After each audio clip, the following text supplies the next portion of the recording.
नमस्कार विद्यार्थी मित्रांनो, मी आज ICSE बोर्ड मधील मराठी सेकंड लँग्वेज या विषयातील काव्यांगन या पुस्तकातील कणा नावाच्या कवितेविषयी मी आज स्पष्टीकरण देणार आहे। कणा या कवितेचे कवी कुसुमाग्रज असून त्यांचं पूर्ण नाव विष्णू वामन शिरवाडकर। सर्वप्रथम त्यांचा थोडक्यात परिचय देऊन त्यानंतर आपण कवितेचा सारांश व प्रश्न उत्तरांची चर्चा करणार आहोत। जन्म 1922, मृत्यू 1999। कुसुमाग्रज या टोपण नावाने कविता लेखन, तेजस्वी आशयाची कविता लिहिणारे मानवतावादी कवी आणि नाटककार। जीवन लहरी, विशाखा, मराठी माती, किनारा इत्यादी कविता संग्रह, नटसम्राट, ययाती आणि देवयानी इत्यादी नाटके। त्यांच्या दीर्घ आणि उत्कृष्ट वाङ्मयीन सेवेबद्दल त्यांना ज्ञानपीठ हा सर्वोच्च पुरस्कार मिळाला आहे। कवी कुसुमाग्रजांनी कणा या कवितेत नायकाचा सारा संसार उद्ध्वस्त झाला असतानाही तो जगावेगळा कसा वागतो याचे चित्रण केले आहे। ती कविता सर्वप्रथम आपण ऐकू। ओळखलत का सर मला, पावसात आला कोणी, कपडे होते कर्दमलेले, केसावरती पाणी। क्षणभर बसला, नंतर हसला, बोलला वरती पाहून, गंगामाई पाहुणी आली, गेली घरट्यात राहून। माहेर वाशिन पोरी सारखी चार भिंतीत नाचली, मोकळ्या हाती जाईल कशी, बायको मात्र वाचली। भिंत खचली म्हणून चूल विजली, होते नव्हते नेले, प्रसाद म्हणून पापण्यांमध्ये पाणी थोडे ठेवले। कारभारणीला घेऊन संगे सर आता लढतो आहे, पडकी भिंत बांधतो आहे, चिखल गाळ काढतो आहे। खिशाकडे हात जाताच हसत हसत उठला, पैसे नको सर, जरा एकटेपणा वाटला। मोडून पडला संसार तरी मोडला नाही कणा, पाठीवरती हात ठेवून नुसते लढ म्हणा। या कुसुमाग्रजांच्या कणा या कवितेमधून आपल्या भारतीय संस्कृतीत गुरूंना फार मानाचे स्थान दिले जाते। ज्या महान विभूती होऊन गेल्या त्यांच्या पाठीशी आईबरोबरच गुरूंचा सिंहाचा वाटा असतो। गुरु फक्त शिक्षणच देत नाहीत, तर मुलांना चांगले संस्कार देऊन उत्तम नागरिक बनवत असतात। आणि या कवितेमध्ये नायकाचा सारा संसार उद्ध्वस्त झाला आणि त्या नायकाला जीवनामध्ये थोडं एकटेपणा वाटल्यानंतर तो आपल्या गुरुजींकडे आलेला आहे। आणि हा एक सरांचा माजी विद्यार्थी, जुना विद्यार्थी भेटायला आल्यानंतर एकूणच परिस्थिती अशी आहे की घराच्या बाहेर पाऊस सुरू आहे, पाऊस पडत होता आणि अशा या पावसामध्ये मुलगा भिजत भिजत त्याचे सर्व कपडे पाण्यानं ओले झालेले आहेत, मातीनं घाण झालेले आहेत, केसावर पाणी पडलेलं आहे। आणि अशा या परिस्थितीमध्ये तो नायक, तो विद्यार्थी आपल्या सरांकडे, गुरुजींकडे भेटायला येतो आणि त्याची जी मनस्थिती आहे तो अत्यंत खिन्न, उदास, दुःखी आहे।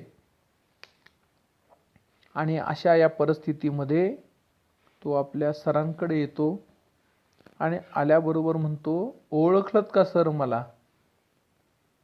आणि असा प्रश्न उपस्थित केल्यानंतर तो विद्यार्थी अत्यंत शांत अवस्थेमध्ये धीरगंभीर दुःखी कष्टी मनात चाललेल्या विविध उलाढाल ताण तो आपल्या सरांसमोर मोकळेपणानं सांगण्याचा प्रयत्न करतोय आणि सरांकडे पाहून थोडं हसतो आणि तो सरांना आपलं जीवनामध्ये आलेलं संकट तो सरांसमोर व्यक्त करतो. तो सरांकडे पाहून थोडा हसतो आणि तो सांगतो की गंगा मातेला पूर आल्यामुळे माझे घर वाहून गेले, असं तो सरांना सांगतो. गंगा नदीला पूर आल्यानंतर या गंगेच्या किनारी असणारं त्याचं घर सगळं वाहून जातं. या परिस्थितीला कुसुमाग्रजांनी वर्णन करत असताना कशी उपमा दिलेली आहे, तर गंगा मातेला तो माहेरवाशीन मुलगी म्हणून संबोधतो. ज्याप्रमाणे माहेरवाशीन मुलगी सासरी जाताना आपल्याबरोबर काही भेटवस्तू सासरी नेते, तसे या पुराच्या पाण्यामुळे त्याची बरीच वित्तहानी झाली. घरातील सामान वाहून गेले, भिंत पडली, चूल विझली. या नैसर्गिक आपत्तीतून त्या विद्यार्थ्याची बायको मात्र वाचली होती. विद्यार्थ्याच्या डोळ्यात अश्रू आहेत, पण त्या अश्रूंनाही तो गंगामाईचा प्रसाद म्हणून स्वीकारतो. यावरून त्या नायकाचा, त्या मुलाचा आशावादी दृष्टिकोन, सकारात्मक दृष्टिकोन दिसून येतो. या गंगेच्या पुरामुळे काडी काडी करून जमिवलेले सर्व काही त्या विद्यार्थ्याचे वाहून गेले, पण त्याने हिंमत मात्र हारली नाही.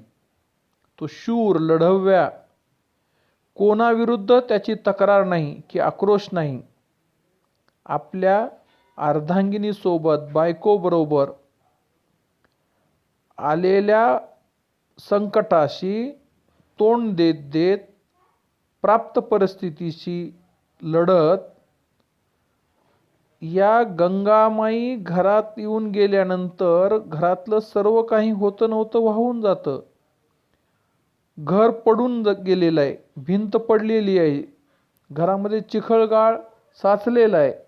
तो सर्व दुरुस्त करण्याचं काम, चिखलगाळ काढण्याचं काम, पडलेली भिंत परत बांधण्याचं काम करतोय. अशा प्रकारे या नैसर्गिक आपत्तीमुळे मुलाचे सारे काही उद्ध्वस्त झाले आहे आणि अशा या परिस्थितीमध्ये त्याला थोडं एकटेपणा वाटला, म्हणून आपल्या मनातील दुःख कुठंतरी व्यक्त करावं म्हणून तो सरांकडे आलेला आहे. सर्वसामान्य माझ्यासारख्या शिक्षकाला असंही वाटतं की कोणीतरी समोरचा येऊन दुःख व्यक्त करतोय म्हणजे काहीतरी आपल्याकडून मागण्यासाठी आला असेल, काहीतरी घेऊन जाण्यासाठी आला असेल. आणि मग सरांना वाटतं की अरे त्याच्या जीवनामध्ये संकट आलंय, आपण त्याला काहीतरी पैसे द्यावेत, म्हणून त्या सरांचा हात खिशाकडे जातो आणि काहीतरी आर्थिक मदत करावी या भावनेनं सर आपल्या खिशाकडे हात घेऊन जातात. त्यावेळेला मात्र तो मुलगा त्या सरांशी म्हणतो, तो नम्रपणाने हात जोडून तो उठतो, हसत हसत नम्रतेनं सरांना पैसे द्यावेसे वाटतात तेव्हा तो पैसे नाकारतो. पैशाची मदत मला हवी नाही असं तो सांगतो आणि तो स्वाभिमानानं आपल्या सरांशी परत एकदा नम्रतेनं बोलतो, सर या सगळ्या परिस्थितीमध्ये माझा सगळा संसार मोडून पडलेला आहे. संसार मोडलेला असला तरी सुद्धा माझा कणा मात्र ताठ आहे. म्हणजे माझा स्वाभिमान, स्वत्व, सकारात्मकता, आशावादी वृत्ती ही मात्र माझ्या ठिकाणी आणखी टिकू नये. मला तुमच्याकडून पैशाची अपेक्षा नाही.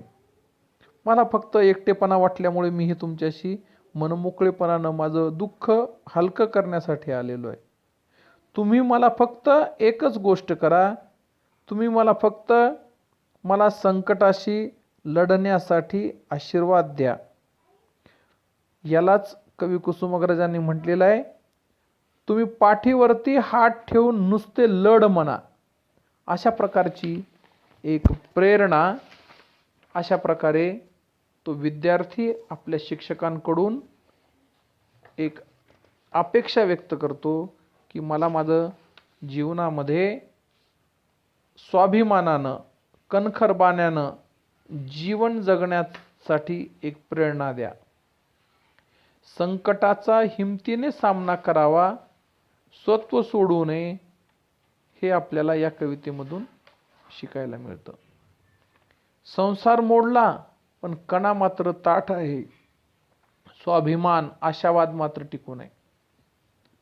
धन्यवाद. यानंतर आपण लगेच या कवितेवर आधारित जे काही एक दोन प्रश्न परीक्षेत विचारले जाऊ शकतात त्याचाही आपण विचार करणार आहोत.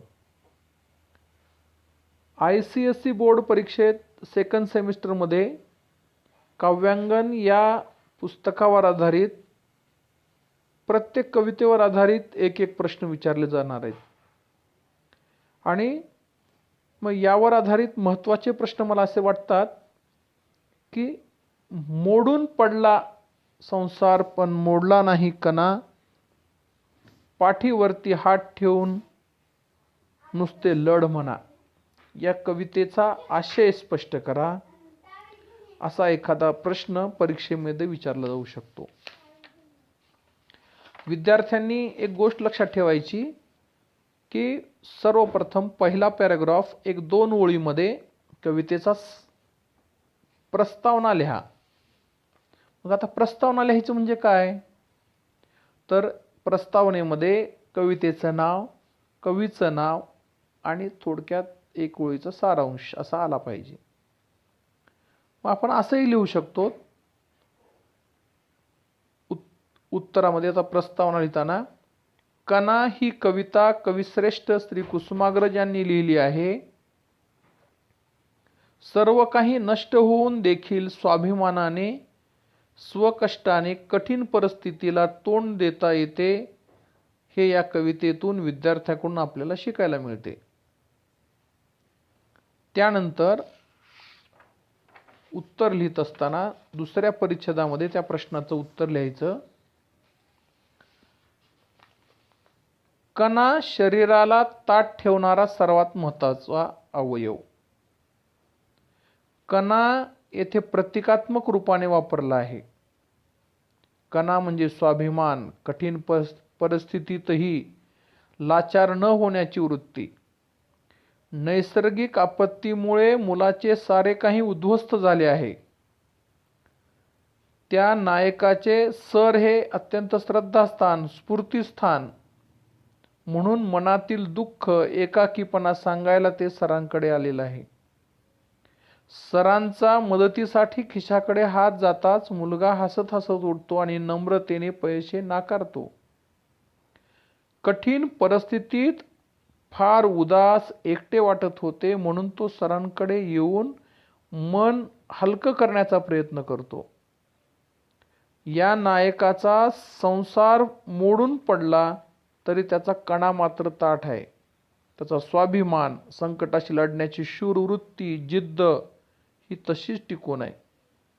तो फक्त सरांचा आशीर्वाद घेण्यासाठी आलेला आहे आणि सरांकडून तू एवढीच अपेक्षा ठेवतो की